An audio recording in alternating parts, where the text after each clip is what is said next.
Assalamualaikum warahmatullahi wabarakatuh. Alhamdulillahirrabbilalamin. Salatu wassalamu ala asrafil anbiya wal mursalin wa ala alihi wa sahbihi ajma'in, amma ba'du. Baiklah teman-teman semua, di sini saya izin perkenalkan diri dulu. Nama saya Muhammad Fadli Ramadan dari program studi pendidikan guru madrasah ibtidaiyah Sekolah Tinggi Agama Islam Al-Kifayah Riau. Kemudian saya mewakili teman-teman saya yang bertugas di belakang, yaitu ada Suci Rahmatul Isra, Friska Purnama Ayu, dan juga Siti Maisaroh. Saya di sini selaku presentator dari kelompok 5, di mana kami telah melaksanakan kegiatan observasi di Sekolah Dasar Negeri 147 Pekanbaru. Dalam kegiatan tersebut, kami telah mewawancarai dan telah mendapat berbagai informasi dari 3 narasumber kami, yaitu diantaranya ada Bu Fitri, kemudian Pak Andi, dan Bu Sinta.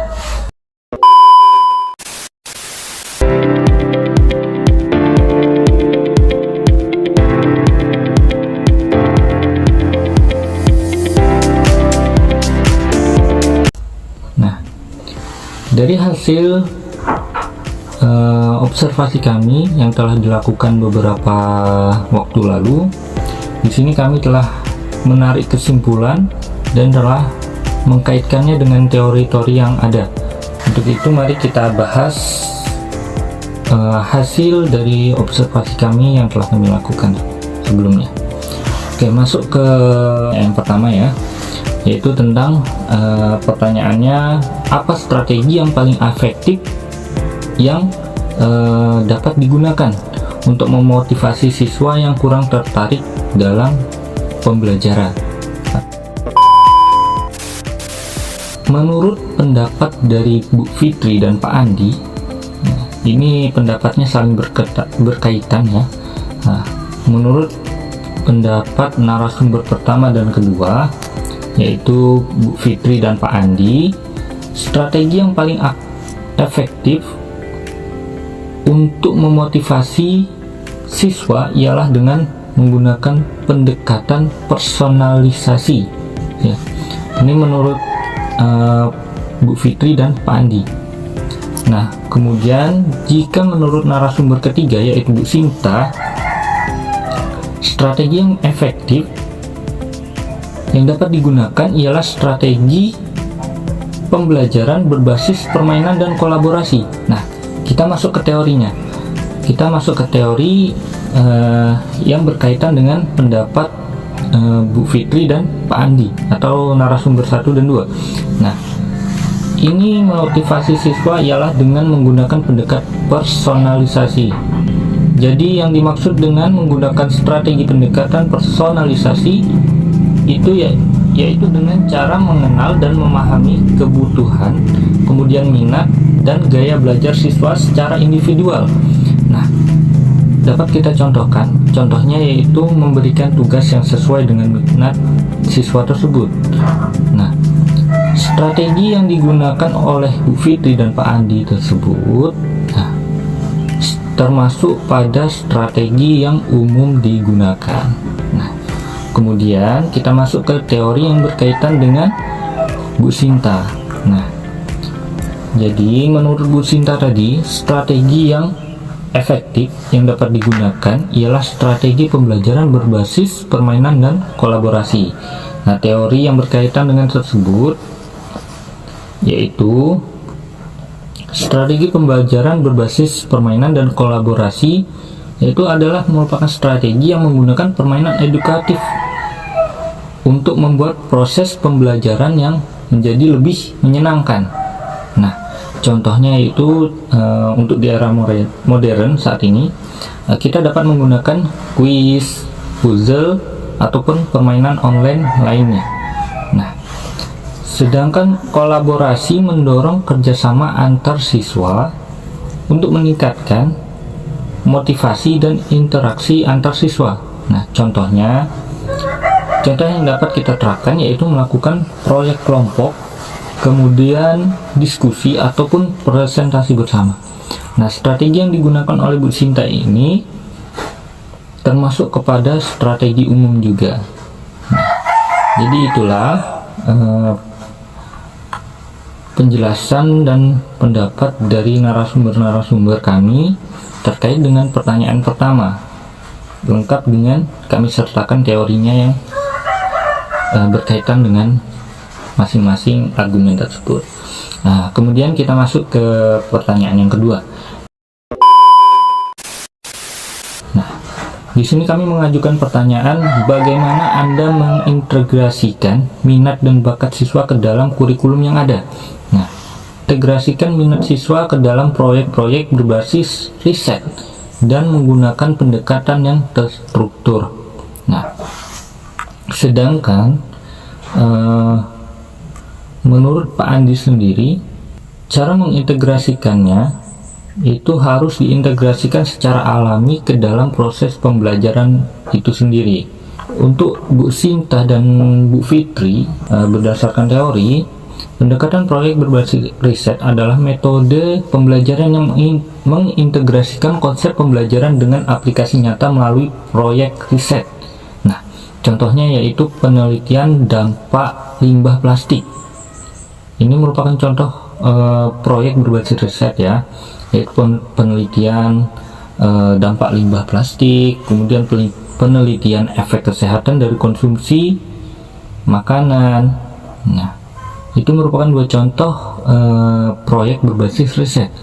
Kegunaannya untuk mengembangkan keterampilan komunikasi siswa, meningkatkan kreativitas dan motivasi belajar terhadap siswa itu sendiri. Nah, sedangkan pendekatan terstruktur itu menggunakan kerangka kerja yang jelas untuk mengintegrasikan minat siswa ke dalam proses pembelajaran. Nah, karakteristik dari pendekatan terstruktur itu diantaranya yang pertama yaitu sistematis, kemudian yang kedua yaitu terukur, yang ketiga logis, kemudian yang keempat konsisten, dan yang terakhir yaitu fleksibel. Nah, kegunaannya apa sih? Kita mengetahui karakteristik tersebut. Nah, gunanya untuk meningkatkan motivasi belajar dan hasil belajar serta mengembangkan keterampilan analisis terhadap siswa tersebut. Nah, kemudian kita masuk ke pendapatnya Pak Andi. Itu Pak Andi menjelaskan bahwa kita harus mengintegrasikan secara alami ke dalam proses pembelajaran. Kami ajukan yang ketiga yaitu tentang apa contoh kegiatan atau proyek yang dapat Bapak serta Ibu gunakan untuk meningkatkan motivasi terhadap siswa. Nah, di sini menurut narasumber 1 atau Bu Fitri, kita dapat menggunakan proyek berbasis masalah atau problem based learning untuk meningkatkan motivasi terhadap siswa itu sendiri. Nah, kemudian pendapat dari Pak Andi percaya terhadap game, bahwa game dan kompetisi dapat menjadi alat yang ampuh untuk meningkatkan motivasi terhadap siswa. Nah, jadi menurut pendapat Pak Andi ini, di era yang modern saat ini, terlebih lagi anak-anak kebanyakan telah mengetahui gadget ya. Nah, kita dapat memanfaatkan gadget tersebut untuk memotivasi anak, memotivasi siswa agar lebih semangat, lebih bervariatif lagi cara kita mengajarnya. Jadi anak-anak tersebut jadi lebih semangat untuk belajar. Nah, kita dapat menerapkan pembelajaran berbasis game dengan menggunakan teknologi yang telah canggih saat ini, sehingga anak tuh tidak mudah bosan dalam melakukan pembelajaran. Nah, kemudian menurut pendapat Bu Sinta lebih memilih menggunakan proyek yang bersifat kolaboratif. Nah, menurut Bu Sinta ini kita menggunakan proyek kolaboratif. Nah, apa sih teorinya terkait dengan proyek kolaboratif? Nah, proyek kolaboratif adalah kegiatan pembelajaran yang melibatkan kerjasama antar siswa, guru, bahkan orang tua untuk mencapai tujuan bersama. Nah, contoh dari proyek kolaboratif ini itu dapat berbentuk pengembangan produk, kemudian pembuatan film ataupun video, kemudian pengembangan aplikasi ataupun game, dan juga proyek seni dan kreativitas. Nah, dengan demikian siswa diharapkan dapat mengembangkan kemampuan sosial dan juga emosionalnya dalam bermasyarakat.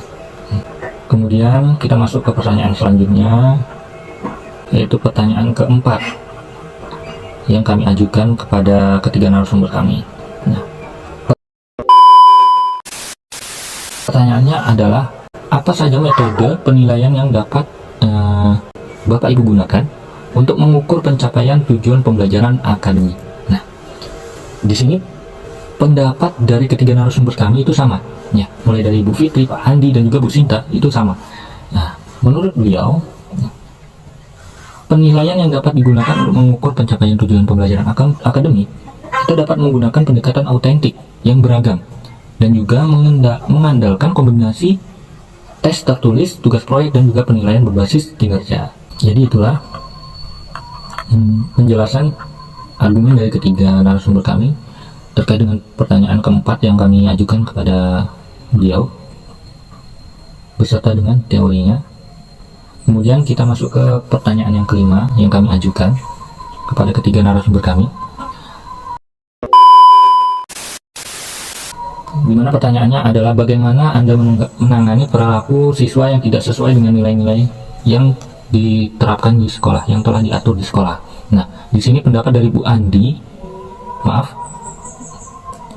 di sini pendapat dari Pak Andi dan Bu Sinta itu memiliki kesamaan, yaitu dengan memahami akar penyebab perilaku menyimpang siswa tersebut dan menekankan pada konsistensi dan ketegasan. Jadi menurut Pak Andi dan Bu Sinta, kita menganalisis dulu apa sih akar penyebab siswa tersebut melakukan hal tersebut. Nah, lalu bagaimana cara kita untuk mengubahnya? Kita melakukan dengan menekankan pada konsistensi dan melakukan suatu tindakan yang bersifat tegas namun tidak membuat mental siswa tersebut down, ya. Nah, kemudian pendapat dari Bu Fitri. Nah, kalau menurut Bu Fitri atau narasumber kita yang ketiga, narasumber kita yang satu, itu menggunakan pendekatan yang bersifat restoratif, ya. Jadi menurut Bu Fitri, kita dapat menggunakan pendekatan yang bersifat restoratif. Nah, kita bahas teorinya. Nah, baik, terkait dengan pendapat dari Pak Andi dan Bu Sinta, ini berkaitan dengan memahami akar penyebab perilaku siswa atau analisis penyebab masalah dan memberikan tindakan yang tegas. Nah, teorinya untuk menangani perilaku siswa yang tidak sesuai dengan nilai-nilai yang tertera di sekolah atau yang berlaku di sekolah, itu memerlukan pendekatan yang tepat dan efektif. Mengidentifikasi akar penyebab perilaku siswa dengan memahami latar belakang dan memotivasi siswa merupakan cara yang dinilai efisien dalam menyelesaikan permasalahan tersebut. Nah, untuk cara mengidentifikasi masalah tersebut atau akar penyebabnya, yaitu dapat dilakukan dengan cara melakukan observasi langsung, kemudian wawancara terhadap siswa ataupun orang tuanya tersebut, orang tua siswa tersebut. Nah, kemudian kita dapat konsultasi dengan guru dan konselor, dan yang terakhir kita dapat melihat analisis data akademik dan perilaku siswa tersebut sehari-hari. Nah, di sini konsistensi adalah pengaplikasian aturan atau konsekuensi secara sama dan adil bagi semua siswa. Sedangkan penjelasan mengenai ketegasan adalah menegakkan aturan dan konsekuensi dengan jelas dan tegas tanpa kompromi.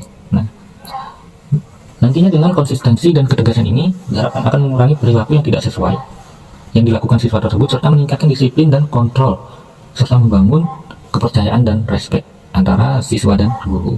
Nah, kemudian kita masuk ke pendapatnya Bu Fitri tadi. Pendapat Bu Fitri yaitu menggunakan pendekatan restoratif. Nah, teorinya pendekatan restoratif ini berfokus pada pemulihan dan memperbaiki hubungan dengan cara yang pertama yaitu mengidentifikasi masalah atau dampak daripada perilaku tersebut, kemudian meminta siswa untuk meminta maaf, kemudian kita membangun hubungan yang positif dengan siswa tersebut. Nah, itulah argumen-argumen dari narasumber kami terkait dengan pertanyaan yang kelima sekaligus dengan teori-teorinya. Nah, kita masuk ke pertanyaan yang keenam. Di sini kami mengajukan pertanyaan, yaitu bagaimana cara Anda mengetahui tingkat penguasaan kompetensi siswa dan tingkat ketuntasan belajar siswa pada materi pelajaran atau materi pembelajaran. Nah, di sini menurut Bu Fitri atau narasumber kami yang pertama, yaitu kita dapat mengetahui tingkat penguasaan kompetensi siswa dan tingkat ketuntasan belajar siswa terkait dengan materi pembelajaran, yaitu dengan menggunakan beragam metode untuk mengukur penguasaan kompetensi dan ketuntasan belajar siswa. Nah, kemudian menurut Pak Andi lebih menekankan pada penilaian autentik. Nah, sedangkan menurut Bu Sinta sendiri atau narasumber yang ketiga, yaitu menggunakan penilaian eksformatif dan sumatif untuk memantau perkembangan belajar siswa secara berkelanjutan. Nah, kita masuk ke teorinya. Nah, di sini terkait dengan pendapat narasumber satu, yaitu Bu Fitri, teori yang berkaitan dengan menggunakan metode yang beragam yang dimaksud ialah sebagai berikut ini. Berkaitan dengan teori dalam penggunaan metode yang beragam adalah sebagai berikut. Yang pertama, kita dapat menggunakan metode penilaian autentik. Apa sih metode penilaian autentik tersebut? Nah, metode penilaian autentik adalah menilai kemampuan siswa dalam situasi nyata. Kita menilai kemampuan siswa itu secara langsung. Nah, kemudian yang kedua dapat melakukan penilaian formatif. Nah, penilaian formatif ini adalah menilai proses pembelajaran secara berkelanjutan. Jadi bertahap penilaiannya. Kemudian ada metode penilaian sumatif, yaitu menilai hasil pembelajaran siswa pada akhir proses pembelajaran. Nah, itu penilaian sumatif. Kemudian ada penilaian berbasis proyek, yang dimana menilai kemampuan siswa dalam mengerjakan proyek nyata. Nah, kemudian yang terakhir yaitu penilaian berbasis portofolio. Nah, penilaian berbasis portofolio ini adalah menilai kumpulan hasil kerja dari siswa-siswa tersebut. Nah, itu teori yang berkaitan dengan argumen narasumber pertama. Baik, kita masuk ke argumennya Pak Andi atau narasumber kedua. Jadi menurut Pak Andi, beliau lebih menekankan menggunakan penilaian autentik. Nah, teori yang berkaitan dengan penilaian autentik adalah seperti yang di atas ini, yaitu penilaian autentik yang digunakan Pak Andi yaitu metode yang menilai kemampuan siswa dalam situasi nyata, relevan dalam kehidupan sehari-hari, dengan melihat kemampuan siswa dalam memahami konsep dan menerapkannya. Nah, contoh strategi yang dilakukan yaitu dapat berupa pembelajaran berbasis proyek, kemudian pembelajaran berbasis inquiry, kemudian pembelajaran berbasis masalah, kemudian yang terakhir yaitu pembelajaran berbasis teknologi serta evaluasi. Nah, itu merupakan teori yang berkaitan dengan pernyataan yang diungkapkan oleh narasumber kedua atau Andi. Kemudian kita masuk ke pernyataan yang diungkapkan oleh narasumber kami yang ketiga yaitu Bu Sinta. Jadi menurut Bu Sinta ini, beliau lebih tepat menggunakan penilaian formatif dan sumatif untuk memantau perkembangan belajar siswa secara berkelanjutan. Nah, teorinya kita perlu tahu apa itu tujuan dari penilaian formatif. Nah, penilaian formatif sendiri bertujuan untuk mengukur proses pembelajaran dan kemajuan siswa. Nah, manfaatnya yaitu untuk mengidentifikasi kebutuhan siswa, meningkatkan motivasi belajar, dan mengurangi kesenjangan dalam pembelajaran. Nah, itulah teori yang berkaitan dengan argumen narasumber kami yang ketiga yaitu Bu Sinta. Kemudian kita masuk ke pertanyaan selanjutnya, yaitu pertanyaan yang ketujuh. Di sini kami mengajukan pertanyaan, di mana pertanyaannya itu adalah dalam proses pembelajaran ada berbagai macam penilaian terhadap sikap murid, mulai dari sikap pembelajaran, sikap terhadap temannya, sikap terhadap proses pembelajaran dan terhadap guru. Nah, di sini kami mengajukan pertanyaan bagaimana cara seorang guru melakukan penilaian terhadap sikap tersebut terhadap siswa.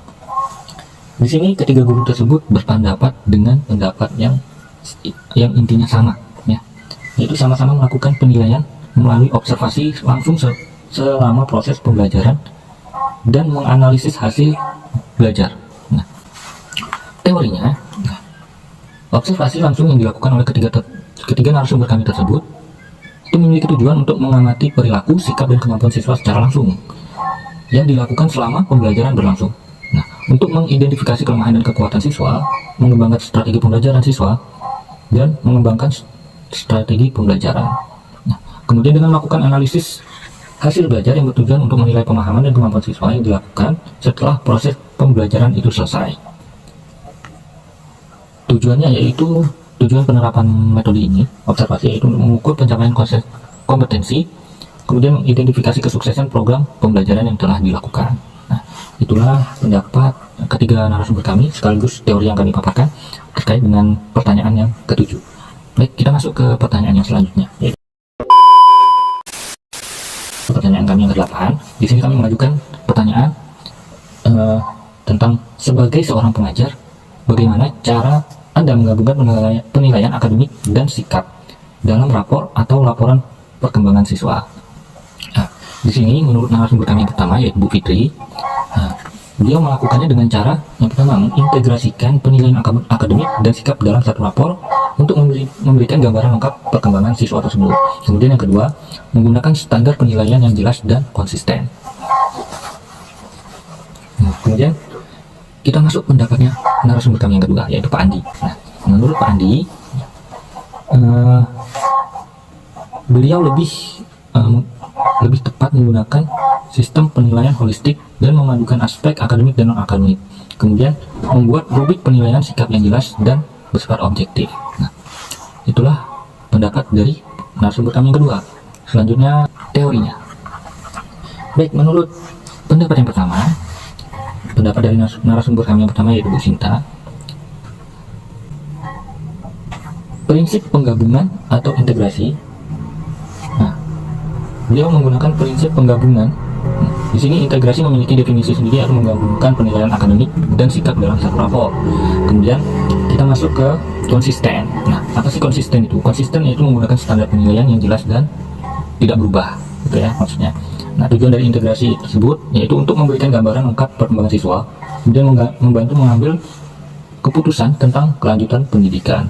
Komponen penilaiannya yaitu penilaian akademik dan penilaian sikap.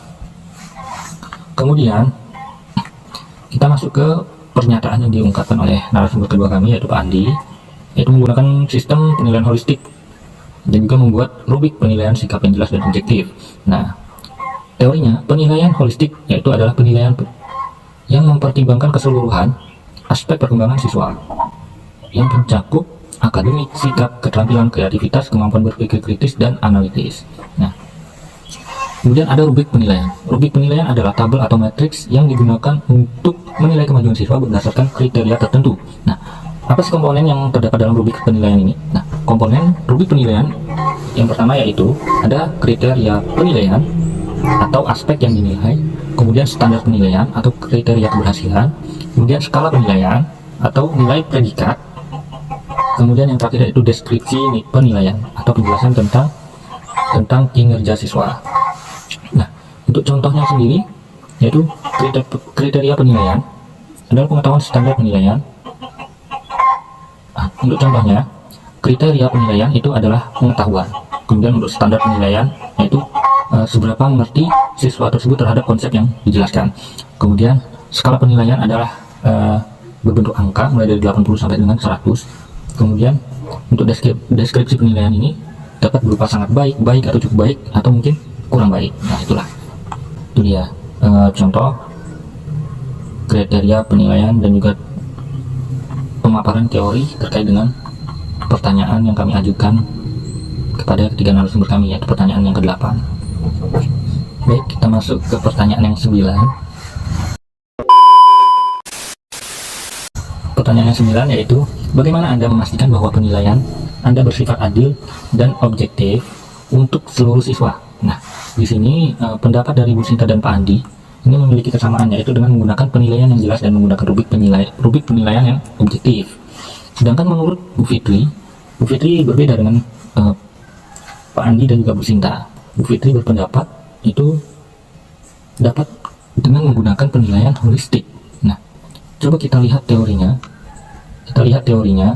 Yaitu terkait dengan pendapat dari Bu Sinta dan Pak Andi. Nah, penilaian yang jelas yaitu menentukan kriteria penilaian yang spesifik, terukur, dan dapat dicapai. Nah, rubrik penilaian objektif yaitu merupakan membuat rubrik penilaian yang jelas, konsisten, dan berbasis kriteria penilaian.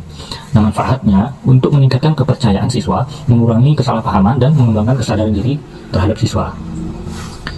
Kemudian terkait dengan pendapat Bu Fitri atau narasumber kami yang pertama, nah, teorinya yaitu tentang penilaian holistik. Penilaian holistik adalah pendekatan penilaian yang mempertimbangkan keseluruhan aspek perkembangan siswa. Adapun karakteristik penilaian holistik yaitu yang pertama komprehensif atau menilai keseluruhan aspek perkembangan siswa, kemudian integratif atau menggabungkan penilaian non akademik dan akademik, kemudian yang ketiga ada objektif yaitu menggunakan kriteria penilaian yang jelas, kemudian konsisten, penilaian dilakukan secara berkelanjutan, kemudian yang terakhir ada transparan yaitu proses penilaian dikomunikasikan kepada siswa. Nah, itulah argumen dari masing-masing narasumber kami terkait pertanyaan ke-9 sekaligus dengan paparan teori yang kami jelaskan. Kemudian kita masuk ke pertanyaan yang terakhir, yaitu pertanyaan ke-10. Di sini kami mengajukan pertanyaan tentang bagaimana Anda menangani perbedaan sikap antar siswa dalam kelas dan bagaimana Anda menilai perkembangan sikap mereka dari waktu ke waktu. Nah, ketiga narasumber kami atau ketiga guru ini memiliki pendapat yang sama, yaitu dengan cara mengenal karakter dan kebutuhan individu siswa tersebut, kemudian membuat rencana pembelajaran yang fleksibel dan membuat lingkungan kelas yang kondusif. Nah, kemudian teori yang berkaitan dengan pendapat tersebut yaitu kita masuk ke teori mengenal karakter dan kebutuhan individu, di mana mengenal karakter dan kebutuhan individu ini adalah memahami latar belakang, minat, dan kebutuhan siswa itu sendiri. Nah, bagaimana caranya? Yaitu dengan cara yang pertama observasi langsung. Di sini dalam observasi langsung kita dapat melakukan pengamatan terhadap perilaku, kemudian minat dan kebiasaan siswa. Nah, kemudian selanjutnya yaitu dengan wawancara. Dalam wawancara kita melakukan percakapan dengan siswa untuk memahami latar belakang dan kebutuhan siswa itu sendiri. Nah, kemudian yang ketiga yaitu melakukan pengamatan kinerja. Nah, kita dapat melakukan pengamatan kinerja atau kita dapat amati kinerja akademik dan non-akademik siswa tersebut. Kemudian yang keempat, kolaborasi dengan orang tua. Nah, biasanya guru dapat menjalin komunikasi atau kerjasama dengan orang tua untuk memantau perkembangan siswa itu sendiri. Nah, yang kelima, kita menggunakan penggunaan teknologi. Nah, manfaatkan teknologi untuk mengumpulkan data dan menganalisis perilaku siswa tersebut. Nah, rencana pembelajaran yang fleksibel ini adalah pendekatan pembelajaran yang disesuaikan dengan kebutuhan, kemudian minat, dan gaya belajar siswa.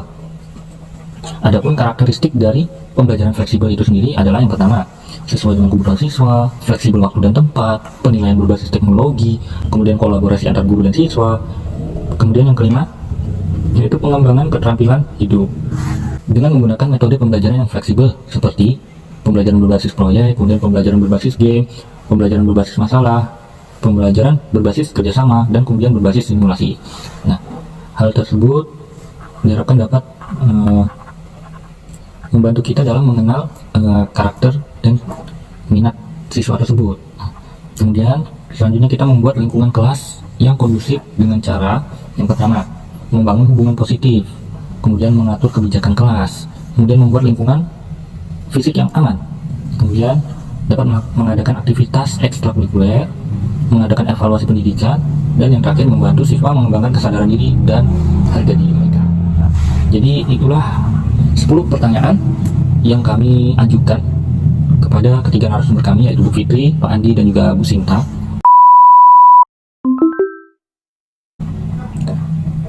Terkait dengan peningkatan motivasi belajar siswa yang sesuai dengan mosi yang telah diberikan kepada kami. Nah, dari 10 pertanyaan tersebut, banyak sekali ilmu yang dapat kami ambil, yang dapat kita pelajari untuk bekal kita dalam menjadi tenaga pendidik ke depannya. Nah, agar kita bisa menjadi tenaga didik yang lebih profesional lagi ke depannya. Baiklah, mungkin hanya itu yang dapat saya sampaikan selaku presentator dari kelompok 5. Saya mewakili rekan-rekan yang bertugas juga di balik layar. Mohon maaf apabila dalam pembuatan video ini banyak kekurangan, ataupun dalam kami mempresentasikan hasil observasi kami ini masih banyak kesalahan, kami mohon maaf yang sebesar-besarnya, karena di sini kami manusia, yaitu manusia tempatnya salah dan hilaf. Jadi kami mohon maaf. Kemudian kami juga mengucapkan terima kasih kepada dosen pengampu kami, yaitu Bapak Syahri Ramadan, yang telah memberikan tugas yang sangat bermanfaat untuk kami, sehingga kami dapat menggali ilmu dan memperoleh ilmu yang lebih bermanfaat yang dapat kami gunakan untuk kedepannya lagi. Baik, itulah hasil dari presentasi kami. Kurang lebihnya saya mohon maaf. Kami selaku kelompok 5 pamit undur diri. Saya Muhammad Fadil Ramadan, mewakili rekan yang bertugas, mengucapkan Assalamualaikum warahmatullahi wabarakatuh.